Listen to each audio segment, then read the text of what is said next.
Hola, buenas tardes a todos. Muchas gracias por estar acá. Hoy día tenemos la cuarta sesión de ¿Qué es ser de derecha de Foro Republicano? Y para hacer la última clase vamos a tener de profesor a Luis Alejandro Silva, más conocido como el profe Silva, que es abogado, académico y también fue político chileno. Muchos de ustedes lo deben conocer por el profe Silva, así que muchas gracias, profesor, por aceptar la invitación. Ahora lo dejamos para hacer la clase, que nos va a hablar de la derecha en Chile hoy. Bueno, muchas gracias, Sofía. Muy buenas tardes a todos los asistentes a la clase de hoy. El tema que me pidió Gonzalo que expusiera hoy, la situación de la derecha en Chile, no es una clase propiamente tal. Ustedes se dan cuenta que el mismo título eh, tiene mucho más de, vamos a decirlo así, de un diagnóstico, una opinión diagnóstica de lo que está pasando hoy día que la transmisión de contenido, etcétera. Por lo tanto, y esta es como la advertencia que quiero hacer nada más empezando esto, hay mucho aquí, si no todo, de opinión personal que yo espero que podamos eh, o que sirvan mis opiniones para alimentar una conversación que vamos a dejar para el final de este módulo de 45 minutos que tenemos. Yo no le pregunté a Gonzalo cuál era la razón de esta clase, ¿no? ¿Por qué a él le interesaba en el ciclo de formación de Foro Republicano hablar de la situación de la derecha en Chile? Pero quizá no se lo pregunté porque me pareció bastante obvio. ¿Y por qué me pareció obvio? Porque, seguro que compartimos las razones, ha habido un reordenamiento de las fuerzas, si se quiere. Pongámosle el nombre que quieran, pero ha aparecido el Partido Republicano, ha aparecido el Partido Social Cristiano, ha aparecido el Partido Nacional Libertario. Sabemos que hay otros partidos de derecha en formación. Y los partidos que podríamos llamar tradicionales, aunque hay diferencias importantes entre Renovación, la UDI y principalmente con Evópoli, han tenido también un cambio de escenario. Creo que esto es particularmente notorio con Evópoli, y a esto podríamos agregarle un fenómeno que obviamente está conectado también con este fenómeno en la derecha, que es la disolución del centro como era encarnado por la democracia cristiana. Hoy día la democracia cristiana está reducida a la mínima expresión. Demócratas y amarillos no parecen ser una fuerza muy considerable todavía. Yo creo que demócratas como partido político se perfila mucho mejor que amarillo.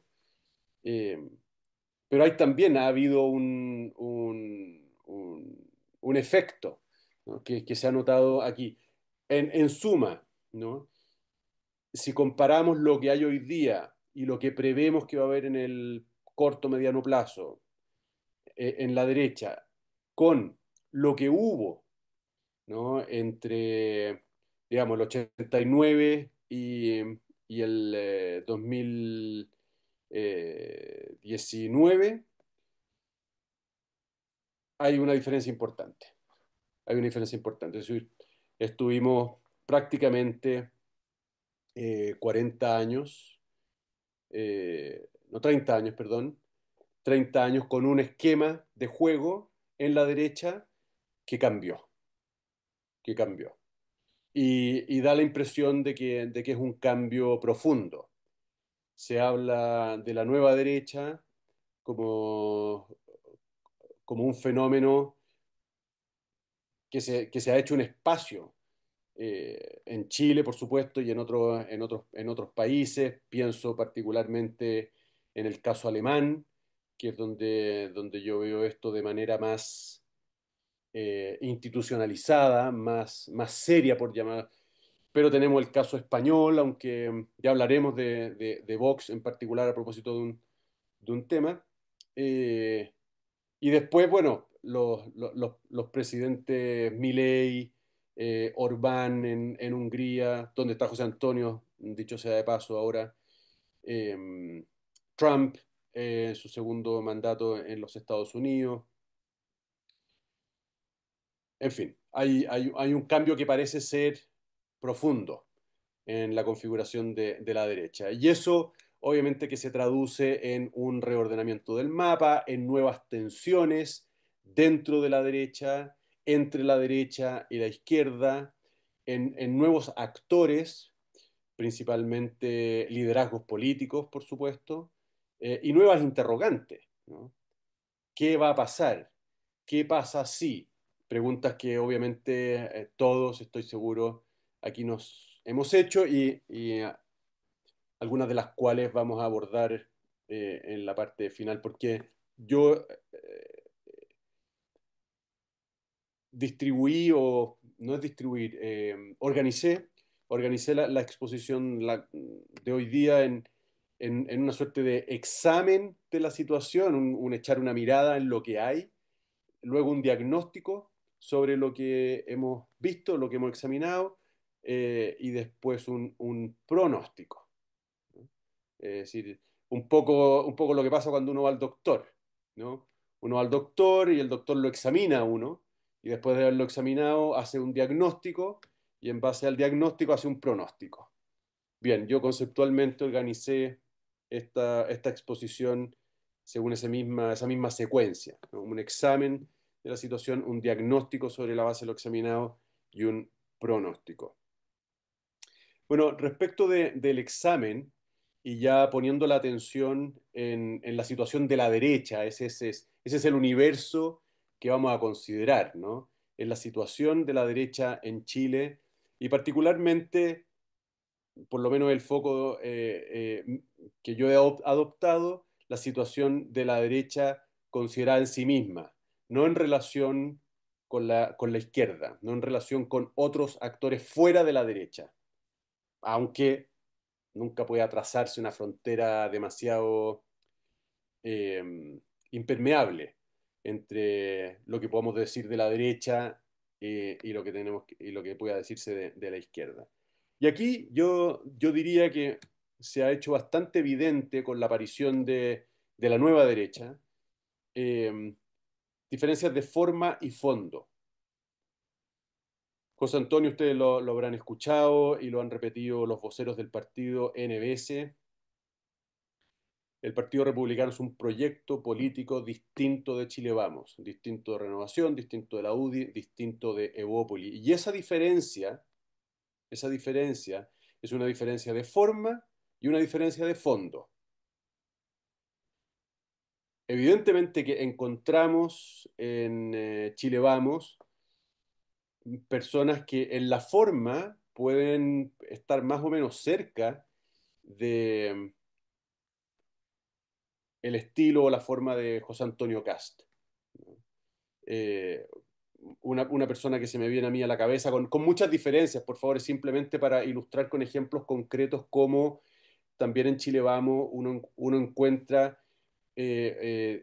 discursos que perfectamente podrían ser del Partido Republicano. Pancho Rego, ¿no? El candidato de Renovación Nacional por la región metropolitana. En muchos casos, Camila Flores, en muchos casos Jorge Alessandri, ¿no? El diputado de la UDI. Sí, simplemente tiro estos tres nombres porque me parece a mí que prueban que la forma que caracteriza el liderazgo de José Antonio, que ha caracterizado el liderazgo de José Antonio y que de alguna manera ha permeado en la forma del partido, no es exclusiva del Partido Republicano. Lo que pasa es que en el Partido Republicano podríamos decir que se eh, adopta este estilo de manera corporativa, ¿no? Guardando la forma, ustedes conocen al presidente del Partido Republicano, Arturo Esquella, y es una persona que siempre muy respetuoso, ¿no? José Antonio también lo es, pero hay una diferencia clara entre el estilo de José Antonio y el estilo de Arturo. Pero ese es decir las cosas de frente, no sé, de manera corporativa, ¿no? Lo que marca una diferencia de forma.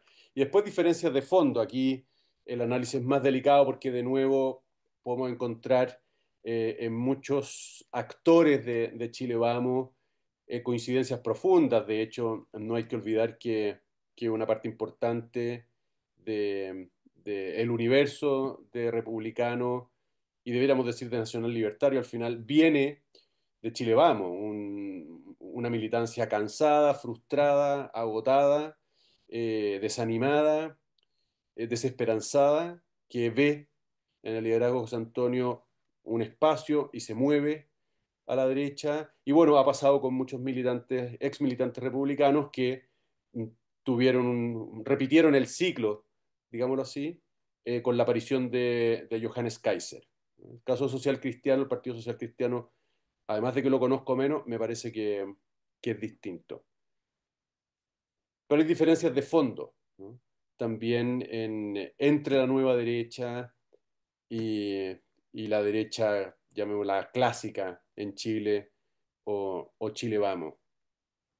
Creo que esas diferencias se notan, por ejemplo, y solo lo voy a mencionar porque el tiempo se me va a pasar volando, eh, se nota en la manera de concebir los acuerdos, el acuerdo. Eh, Hay varios ejemplos en, en, eh, en los años recientes que pueden servir. Quizá el más evidente de todos sea el acuerdo por la paz de noviembre de 2019, ¿no? Un acuerdo en el que el gobierno y la derecha, ¿no es cierto?, le entregó a la izquierda la constitución. Eso fue, ¿no? Al final, la ciudadanía en Chile conservó la constitución, pero lo que hicieron, lo que hizo el gobierno de Piñera, lo que hizo Chilo Vamos con ese acuerdo fue entregar la constitución, decir, mira, vamos a convocar a un plebiscito para que la ciudadanía se pronuncie sobre si quiere una nueva constitución. Bien, y ese acuerdo, recordemos, el Partido Republicano no lo suscribió. Obviamente que las críticas llovieron y llueven. A José Antonio se le ha acusado de todo a propósito no de este acuerdo en particular, sino de este modo, ¿no? De leer los acuerdos. Es decir, mira, el acuerdo por el acuerdo no es un bien en sí. El acuerdo es bueno cuando lo que se acuerda es bueno. ¿Sí? El acuerdo es un instrumento que se juzga según el fin que persigue, según el fin que alcanza, según el fin al que apunta. Eso es lo que... Y eso obviamente que ya, esto, por favor, alejémonos de todas las caricaturas, el tiempo es corto, yo me acerco mucho a ello, pero sería un error pensar que en Chile Vamos, todos están por una suerte de acuerditis, ¿no es cierto? Y no, son cosas, es una cuestión de matices. Pero claro, son matices que señalan un patrón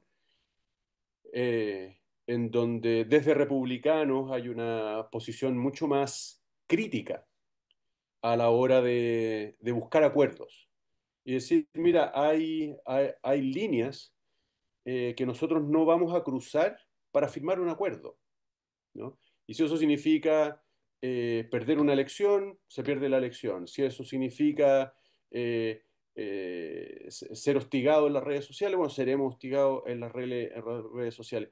Y si eso significa equivocarnos, porque nos podemos equivocar, nos vamos a equivocar, nos hemos equivocado, bien, asumimos la responsabilidad, ¿no? Pero aquí, y hay otros ejemplos, pero a mí este me gusta particularmente. Creo que la nueva derecha es mucho más consciente eh, de que la paz que se compra con un acuerdo eh, no puede comprarse a cualquier precio. Hay una imagen muy elocuente, ¿no? Que es la paz del cementerio. Es decir, quien aspira a la paz, ¿no? Y quien entiende la política como un instrumento de paz, si no tiene líneas rojas, si no tiene límites, si no tiene objetivos claros, puede terminar pactando una paz de cementerio.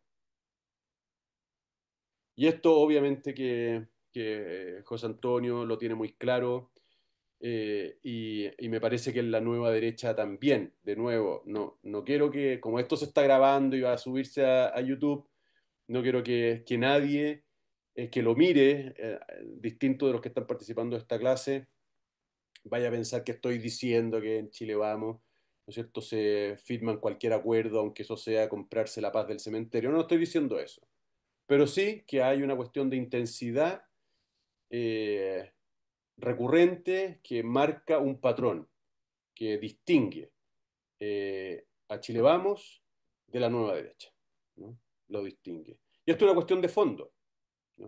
Es una cuestión de fondo que refleja posiciones respecto de la vida, refleja posiciones respecto de la responsabilidad personal, refleja posiciones respecto de la libertad, refleja posiciones respecto de valores como la patria o la lealtad, eh, refleja una manera de concebir la historia.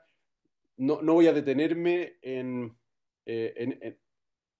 desarrollar cada una de estas ideas que ahora estoy mencionando. Simplemente me contento con decir que esta aproximación, ¿no?, al acuerdo es distinta en la nueva derecha y en Chile Vamos. Y esa diferencia eh, refleja eh, diferencias de fondo, ¿no? Esa diferencia que podríamos llamar, no sé, eh, táctica, o, ¿no?, decir, firmamos o no firmamos el acuerdo, cedemos o no cedemos en este punto para llegar al acuerdo. Ese tipo de preguntas que podrían entenderse como meramente tácticas, eh, reflejan compromisos con ideas de fondo, como las que he ido enumerando.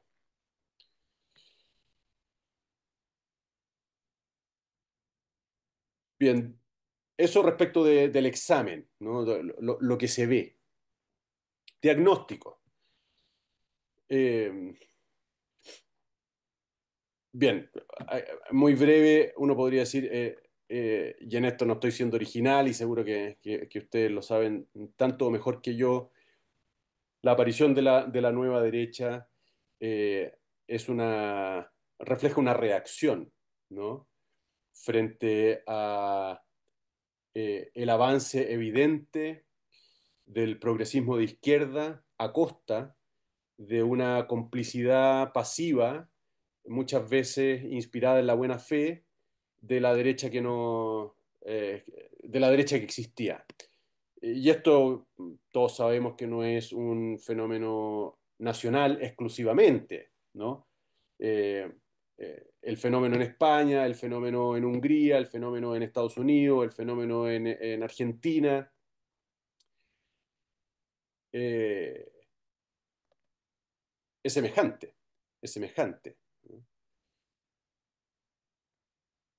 Por la misma razón es que hoy me refiero a el escenario en el que estamos enfrentando esta próxima elección presidencial, es particularmente favorable a la derecha, ¿no?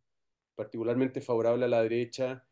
En el caso chileno en particular, estoy repitiendo lo que todos saben, gracias al eh, exceso, gracias al exceso de los convencionales constituyentes en el primer proceso constitucional y del eh, triste ejemplo del gobierno de Apruebo Dignidad, Frente Amplio y Partido Comunista.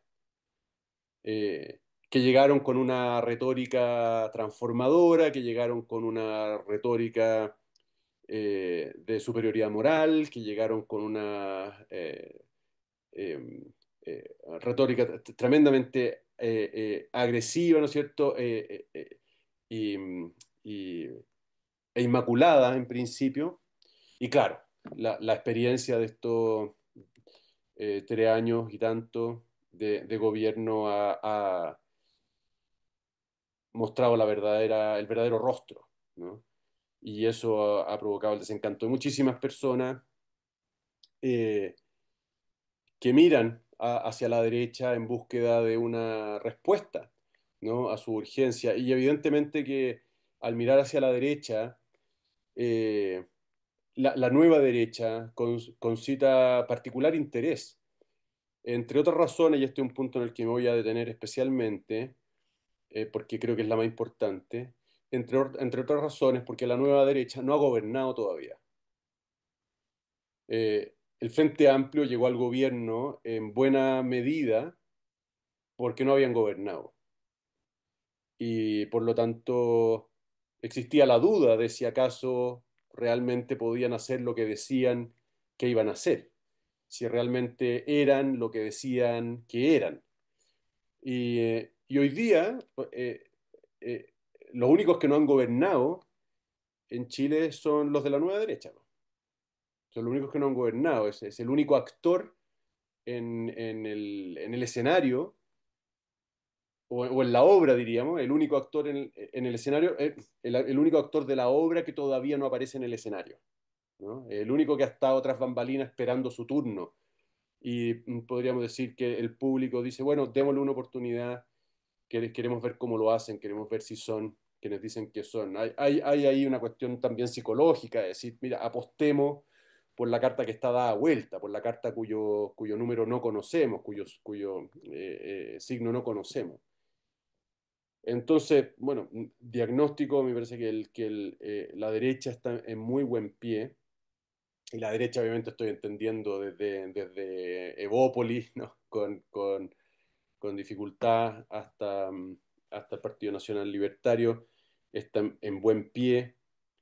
Eh, ¿qué indicadores tuvo en cuenta, ¿no? Sin entrar en números ni mucho menos, pero qué indicadores tuvo en cuenta? Voy a decir esto, bueno, elecciones, ¿no? Resultados electorales, nuevos liderazgos, la aparición de nuevos liderazgos, la emergencia, ¿no? De rostros nuevos, eh, la formación de partidos políticos, el crecimiento de partidos políticos. Y bueno, yo quise incluir porque a mí me parece que es importante, claro, conozco bastante bien la realidad del Partido Republicano, ignoro otras, pero es la formación, ¿no? Y hoy también veo un indicador muy importante, veo mística, ¿no? Veo mística en el Partido Republicano. Ignoro qué pasa al interior de los otros partidos de la nueva derecha. Quería detenerme en una diferencia que me parece muy importante entre la nueva derecha y Chile Vamos en este lugar del diagnóstico. Estamos en el diagnóstico, ¿no? Y yo creo que hay una diferencia muy importante que tiene bemoles, ¿no? Y es que hay una derecha, ya lo decíamos, que ha gobernado y hay una derecha que no ha gobernado. La derecha que ha gobernado, obviamente que tiene ventajas sobre la que no ha gobernado, en el sentido de que tiene personas con experiencia de gobierno, eh, que ha podido testear a muchísima gente en distintos lugares de la administración o bueno, del aparato estatal. eh, que ha experimentado la dificultad de gobernar, es decir, esas situaciones muchas veces paradójicas en donde no hay posibilidad de moverse sin romper algo en la cristalería. Eh, Todas esas ventajas de la derecha que ha gobernado son evidentemente desventajas para la derecha que no ha gobernado. esta derecha que no ha gobernado, bien, no tiene gente con, estoy exagerando porque siempre hay, pero en términos gruesos, no tiene gente con experiencia de gobierno, ¿no? No son muchas las personas que han pasado por allí. No hemos enfrentado las decisiones difíciles, ¿no? De tener que tomar una decisión. Es siempre más fácil ser oposición, ¿no? Eh, acusar como mala una propuesta. Eso es más fácil que hacer una propuesta. Eh, por otra parte, quienes no hemos gobernado tenemos la ventaja precisamente entre comillas lo pongo, de no habernos equivocado, de no ser responsable de los, de los números, de no ser responsable eh, mm, de las crisis, de no ser responsable de las debilidades, de no ser responsable de las amenazas. No, no hay responsabilidad, pues si no hemos gobernado. Y eso obviamente que es una ventaja, ¿no? A la hora de presentarse, que es la contracara de la desventaja de no haber gobernado. Digo esto porque no sé, no creo que sea el tema, pero no quiero dejar de decirlo. Creo que hay que ser muy cuidadoso de no caer en el mismo error en el que cayó el Frente Amplio, que tampoco había gobernado y, y se instaló en un discurso eh, tan crítico, tan irresponsable, tan temerario, que cuando les tocó gobernar, la vara con la que fueron medidos superó, los dejó tan, tan, tan, tan abajo, ¿no? Que su evaluación es pésima. Y el no haber gobernado te presenta ese riesgo, que yo creo que es un riesgo importante que marca muchas de las diferencias a veces entre la nueva derecha y Chile Vamos, porque Chile Vamos ha gobernado, ¿no? Y tiene una experiencia que la nueva derecha no tiene. Y desde esa experiencia muchas veces mira con cierto, si se quiere, desdén o paciencia o impaciencia, en fin, depende de quién lo mire, a esta nueva derecha que como no ha gobernado, bien, se puede permitir un discurso más temerario y puede, ¿no es cierto?, pisar el palito de un discurso irresponsable o eh, de un discurso muy de tejo pasado. Ya, última idea para pasar a las preguntas. Pronóstico. Yo aquí quiero eh, plantear dos ideas, ¿no? Primero, la posible fusión de los partidos de Chile Vamos. De hecho, no deja de ser sintomático que en muchas, muchas encuestas, muchas evaluaciones que se hacen hoy día, Chile Vamos es considerado una unidad. Es decir, las barritas que te muestran los números te ponen Partido Republicano, Nacional Libertario, Partido Comunista, Chile Vamos. No distinguen, ya no distinguen entre Evópoli, la UDI y RN. Es un todo. Y uno se pregunta, bueno, ¿esto será síntoma de que la unión, la fusión entre estos tres partidos está próxima? ¿Va a ocurrir? Es una pregunta que podemos discutir. Lo segundo la segunda idea que quería plantear en el pronóstico eh, es el caso Vox. Yo he tenido la oportunidad de conversar con buenos observadores de la realidad política en España, y ustedes habrán visto como yo, como lo puede hacer cualquier observador, que Vox no ha sido lo que parecía que iba a ser en España, ¿no? Sigue siendo una fuerza política con representantes de mucha valía y con un discurso, pero mm, Abascal no fue Milei, ¿no? Eh, y, y el partido ha perdido líderes importantes. El más importante es Iván Díaz Espinosa de los Monteros, eh, que dejó el partido. Y aunque él públicamente invocó razones familiares. En la interna, es de todos sabidos que las diferencias que se estaban produciendo entre él y lo que él representaba y un núcleo muy duro dentro de Vox se estaban haciendo insoportables. Obviamente en esto pueden haber muchas opiniones, pero traigo el caso Vox a colación porque creo que la nueva derecha, eh, con sus distintos partidos, va a experimentar eh, una situación análoga a la que experimentó Vox, que en algún momento hay que irse definiendo, hay momentos en los que hay que tomar decisiones que pueden suponer para algunos sacrificar rasgos esenciales de la identidad del partido.